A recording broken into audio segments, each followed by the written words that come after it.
Bismillahirrahmanirrahim. Assalamualaikum warahmatullahi wabarakatuh. Perkenalkan, kami dari kelompok 11 mata kuliah Analisis Keputusan Bisnis yang pada kesempatan kali ini akan mempresentasikan proyek kami dengan judul Stock Decision Support System for Beginner Retail Investor Using the Analytical Hierarchy Process Method.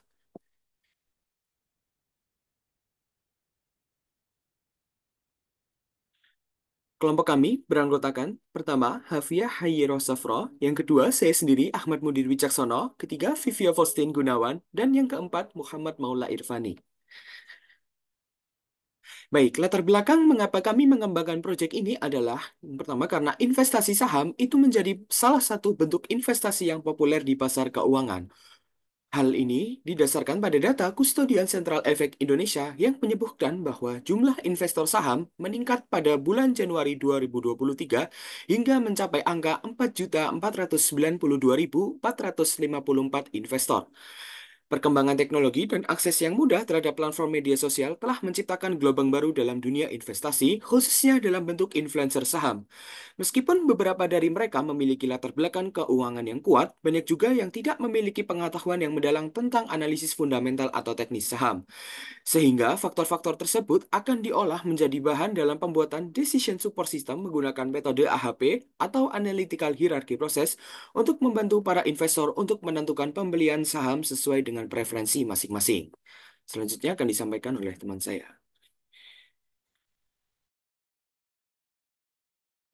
Selanjutnya itu tahapan penelitian dalam menerapkan AHP untuk membantu investor pemula, ya ini ada tahapan intelligence di mana kita tuh nyari tahu dulu studi kasus apa yang akan kita angkat. Di sini kita ngambil keputusan pembelian saham bagi investor pemula di Indonesia itu menarik untuk diulas karena banyak dipengaruhi oleh rekomendasi investor dan fenomena fear of missing out sesuai dengan penelitian terdahulu. Terus ada tahapan desain di mana kita tuh ngelakuin benchmarking.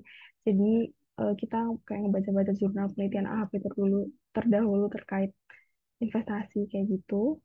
Terus untuk tahapan choice, di sini kita milih AHP sebagai metode yang akan diterapkan dalam menyelesaikan masalah.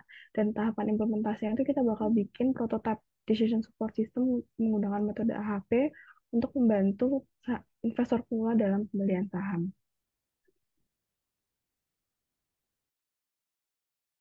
Selanjutnya, ini adalah website Tokopedia yang kami gunakan untuk sebagai referensi. Jadi dari website inilah kita mengambil guru screener di mana akhirnya kita bisa menentukan rasio keuangan apa yang paling bagus, paling penting. Dari rasio keuangan itu kita kembalikan lagi melihat si financial ratio glossary dari website Tokopedia untuk membangun AHP-nya. Kurang lebih seperti itu. Next. Oke, berikutnya ini ada model hierarki penentuan investasi saham untuk investor pemula, di mana kita memiliki tiga level. Level yang pertama itu mencerminkan eh, kategori, di mana kategori rasio, dan level 2 itu mencerminkan sukadori dari masing-masing setiap kategori rasio. Tadi level 1 sama level 2 ini em, mempengaruhi untuk level 3 yang berupa alternatif nanti. Jadi kayak mempengaruhi pemilihan sahamnya, di mana user itu nanti akan diberikan kebebasan menambahkan alternatif saham sesuai dengan preferensi masing-masing tanpa ada limitasi. Selanjutnya ada demo aplikasi dari kelompok kami.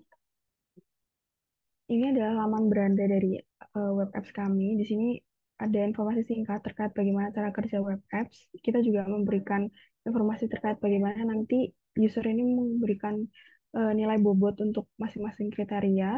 Terus juga kita menampilkan hierarchy tree dari kriteria-kriteria yang kami gunakan dalam web apps sehingga user ini mengetahui apa saja faktor-faktor yang kita pertimbangkan untuk menentukan pembelian saham di suatu perusahaan. Terus, terus ada menu alternatif.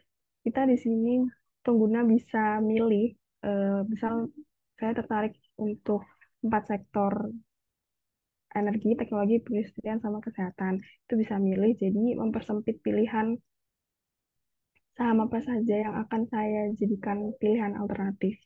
Terus kalau misalkan udah milih alternatifnya, itu akan ditampilkan pula eh, data rasio keuangan dari perusahaan-perusahaan yang udah saya input di alternatifnya tadi. Untuk maksimum alternatif yang dipilih itu nggak ada batasannya, jadi pengguna bisa milih sebanyak-banyaknya. Hmm, Itu tergantung dari preferensi penggunanya. Terus bisa lanjut untuk input kriteria utama. Di sini kita pakai ada 6, yakni sektor, indeks, size, quality, value, sama growth. Jadi di sini tuh faktor-faktor ini punya peran dan pertimbangan yang berbeda secara keseluruhan untuk memberikan penilaian dan rekomendasi terbaik buat pengguna. Contohnya kayak sektor tadi itu buat tahu kategori industri tempat suatu perusahaan beroperasi. Misal pengguna itu punya preferensi untuk berinvestasi di perusahaan dengan sektor tertentu, itu bisa dipilih sesuai preferensinya. Terus setelah itu nanti bisa input matriks perbandingan kriteria, kayak misal sektor versus indeks. Terus saya pribadi prefer indeks daripada sektor, itu bisa dipilih. Saya kasih nilai bobot 3. Terus sektor versus size itu saya prefer size, terus kasih nilai bobot 2, dan seterusnya. Nanti akan ditampilkan matriks perbandingan kriteria dan hasil normalisasi. Terus juga akan ditampilkan perhitungan nilai konsistensinya. Kalau misalkan CR-nya atau konsistensi rasionya itu lebih dari 10%, itu berarti tandanya dia belum konsisten, jadi harus ngutak-atik lagi di bagian input ini. Tapi kalau misalkan dia udah di bawah 10%, itu bisa lanjut ke input perbandingan matriksnya untuk kriteria lainnya. Seperti itu. Baik, selanjutnya kriteria yang pertama adalah kriteria sektor. Sektor saham sendiri itu mengacu pada kategori industri tempat suatu perusahaan beroperasi.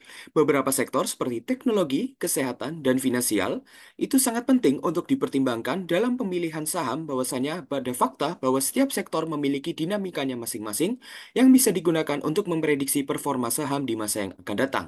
Seperti kondisi ekonomi yang tidak menentu, saham konsumen non-primer cenderung lebih tahan banting dibandingkan yang lain. Berikut adalah contoh-contoh sektor yang ada dalam penelitian kami. Yang pertama ada sektor energi, barang baku, konsumen non-primer, konsumen primer, keuangan, kesehatan, perindustrian, infrastruktur, properti dan real estate, transportasi, dan logistik. Kemudian, sama seperti brand kriteria sebelumnya, user dapat memilih nilai matriks dari perbandingan kriterianya untuk kemudian ditampilkan matriks perbandingan dan lain-lain sebagainya. Kemudian akan ditampilkan matriks nilai kriteria dan matriks perbandingan kriteria serta nilai konsistensi yang ada. Apabila nilai konsistensi masih belum konsisten, maka dapat diutak-atik kembali dalam penilaian skala matriksnya hingga menghasilkan nilai matriks yang konsisten untuk pemilihan sektor tersebut. Kemudian yang kedua ada indeks. Dalam analisis saham, indeks adalah indikator penting dari tren pasar secara keseluruhan. Contohnya seperti IDX 30, IDX BUMN 20, dan LQ45 yang merangkum kinerja sejumlah perusahaan dalam satu angka tunggal, menyederhanakan proses pemantauan pasar, dan membuat perbandingan kinerja antar saham menjadi lebih mudah. Terutama untuk investor pemula, indikator ini dapat membantu mengambil keputusan investasi yang lebih terinformasi. Berikut adalah berbagai jenisnya, kemudian dengan langkah yang sama, user dapat memilih skala matriks yang diinginkan, kemudian web akan menampilkan matriks perbandingan kriteria dan matriks nilai kriteria, serta nilai konsistensi.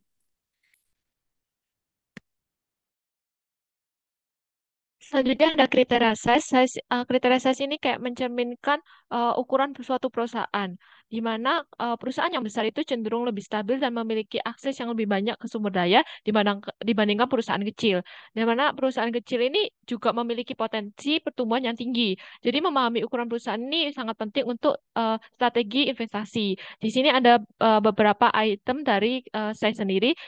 Ada 3 item: market cap, terus enterprise value, sama current share outstanding. Di mana misalnya ada market cap itu atau kapitalisasi pasar itu tuh menunjukkan nilai total harga saham sebuah perusahaan.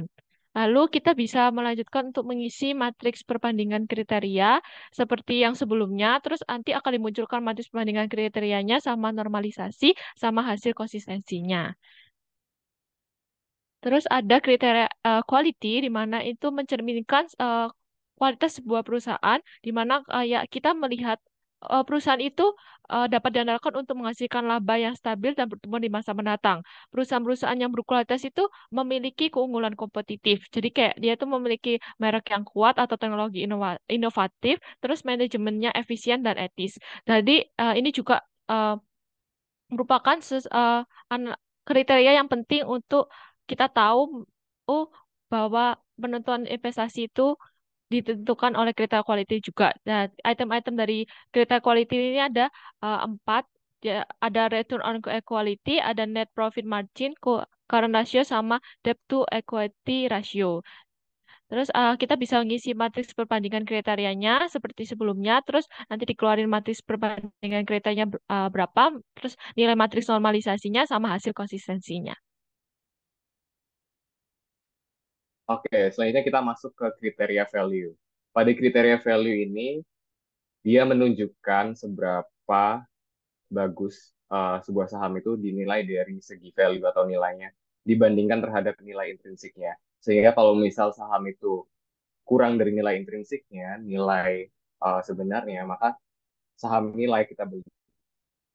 Kriteria value ini diwakili oleh tiga rasio keuangan, yaitu current PE ratio, current price to free cash flow, dan current price to book value.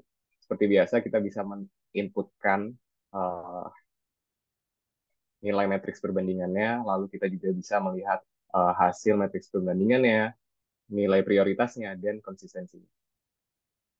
Kita bergerak ke kriteria terakhir, yaitu growth. Seperti biasa, kita biasanya melihat sebuah perusahaan itu performanya bagus atau tidak dari sisi pertumbuhannya. Kalau misal dia pertumbuhannya bagus, maka potensi untuk mendapatkan keuntungan di masa-masa berikutnya, masa-masa kedepannya akan lebih tinggi. Di sini kriteria growth diwakili oleh dua rasio keuangan, yaitu EPS growth streak dan sales growth streak. Lalu kita bisa menginputkan kriteria perbandingannya dan melihat konsistensinya. Setelah mengisi setiap kriteria, kita bisa melihat hasil akhir dari AHP ini. Pertama, user bisa melihat data alternatif berupa rasio-rasio keuangan dari setiap sahamnya sebagai informasi saja kepada user. Selanjutnya, user juga bisa melihat visualisasi dari setiap kriteria. Seperti di sini misalnya kriteria sektor. User bisa melihat uh, skor prioritas dari setiap sektor, misal teknologi, kesehatan, perindustrian, dan rankingnya. Selain itu, user juga bisa melihat berdasarkan kriteria tersebut saham mana yang paling baik. Hanya berdasarkan satu kriteria saja. Misalnya lagi kita melihat berdasarkan kriteria size, hal yang sama, informasi yang sama bisa dilihat oleh user. Selanjutnya kita beralih ke yang terakhir, yaitu melihat saham mana yang terbaik secara overall, secara dilihat dari semua kriterianya. Di sini kita mendapatkan bahwa saham yang terbaik adalah saham Bian, lalu saham BSSA, dan seterusnya. Uh, Saham ini sudah diurutkan berdasarkan total skornya. Lalu kita juga bisa melihat dari jika kita pisahkan berdasarkan indeks atau sektor. Jadi ini misalnya kita melihat berdasarkan sektor, tadi ada sektor energi, perindustrian, dan teknologi. Sehingga itu memudahkan user untuk akhirnya memutuskan saham mana yang akan dibeli. Cukup sekian presentasi dari kami. Jika ada kesalahan kami mohon maaf. Wabillahi taufiq wal hidayah. Wassalamualaikum warahmatullahi wabarakatuh.